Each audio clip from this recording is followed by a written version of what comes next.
Bonjour à tous, j'espère que vous allez bien. Dans cette vidéo, j'ai envie de vous parler de 3 cartes du tarot de Marseille qui, pour moi, parlent vraiment du travail de connaissance de soi, de ce cheminement spirituel afin de mieux se connaître et de mieux se comprendre. La première carte que j'utiliserai pour moi est la carte de l'ermite. L'ermite avec un H, comme vous pouvez le voir, qui peut faire référence à l'humanité, mais aussi à notre histoire. Cette carte est une énergie lente qui nécessite un temps de repli sur soi, de connaissance de soi. Comme vous le voyez aussi sur cette carte, on peut voir le personnage qui tient dans sa main une lanterne, une lumière. Cette carte aussi, elle nous parle de mettre la lumière à l'intérieur de nous sur des parts d'ombre dont nous n'avons pas forcément conscience, dont il n'y a pas forcément encore de lumière et qui nécessite justement qu'on s'y attarde un petit peu.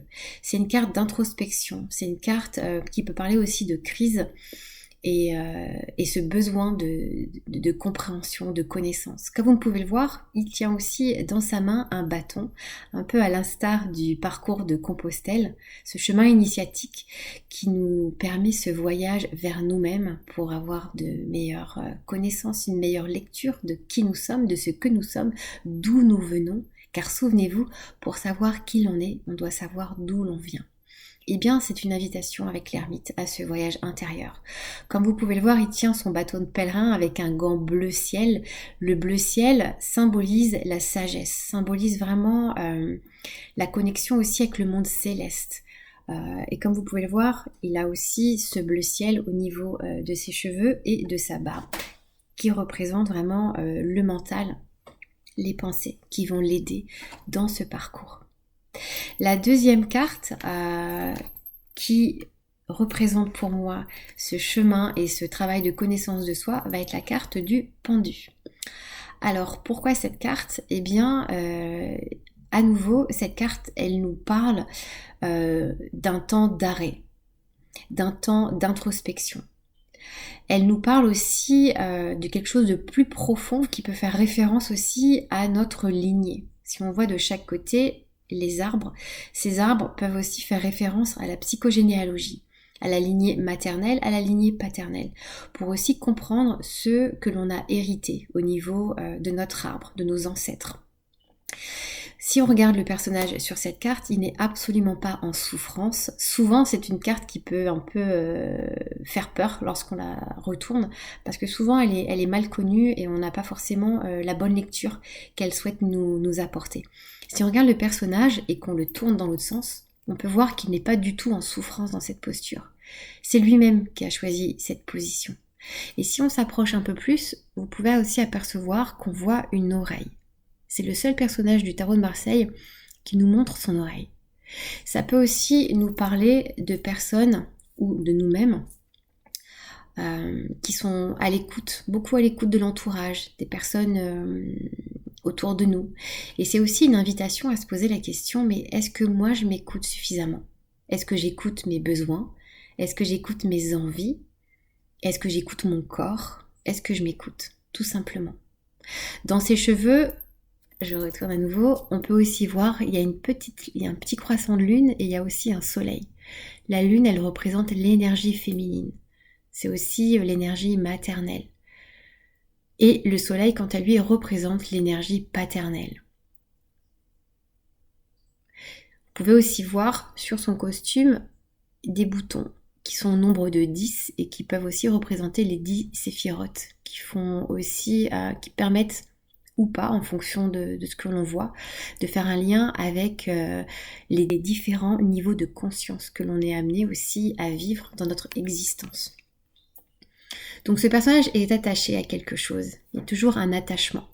L'attachement peut être aussi un attachement à la conscience qui fait qu'il a du mal à se sortir de sa posture. Et le fait de voir les choses différemment, comme si on avait un peu la tête à l'envers, peuvent lui permettre d'aller dans cette quête, cette connaissance de lui-même. Comme on peut voir aussi, vous voyez, le 12 n'est pas au centre, il est légèrement décalé. Ça nous fait aussi un petit rappel comme quoi la perfection n'est pas de ce monde et que dans cette quête notre quête justement d'individuation.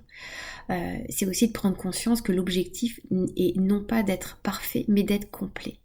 D'aller vraiment à la rencontre de toutes nos facettes, de toutes nos parts d'ombre, nos parts de lumière, nos parts aussi inconscientes. À tout moment, il est en capacité à retirer son pied et à sortir de cette posture. Voilà, donc ça c'était pour la carte du pendu.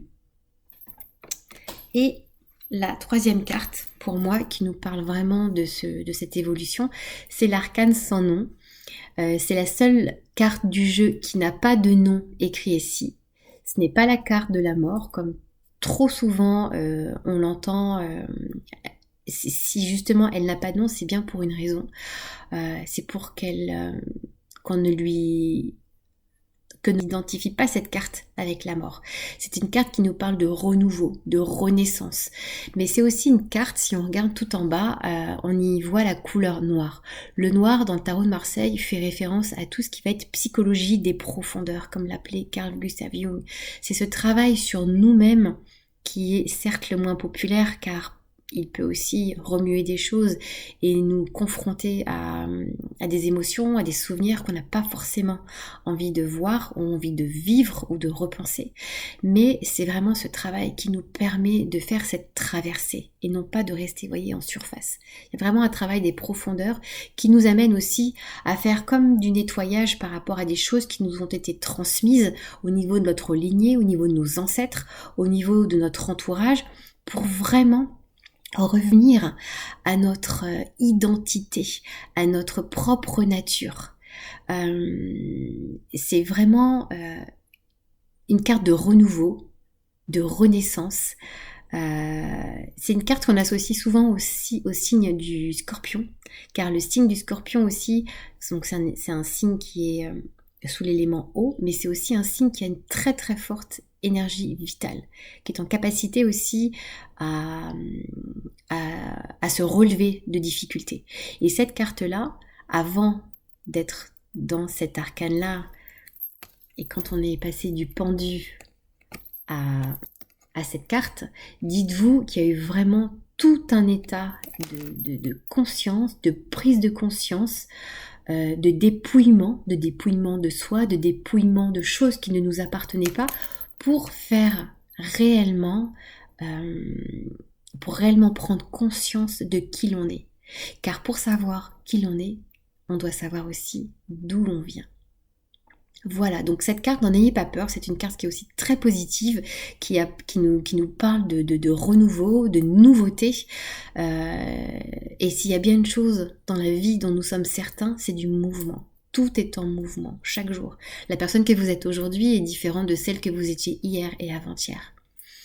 Donc c'est une carte qui appelle vraiment à des changements, à la nouveauté. Voilà, mais écoutez, j'espère que cette petite vidéo vous a plu. Si vous avez des questions, si vous avez des commentaires, n'hésitez pas à me les poser en commentaire et j'y répondrai avec plaisir. Et pour ma part, je vous dis à très bientôt.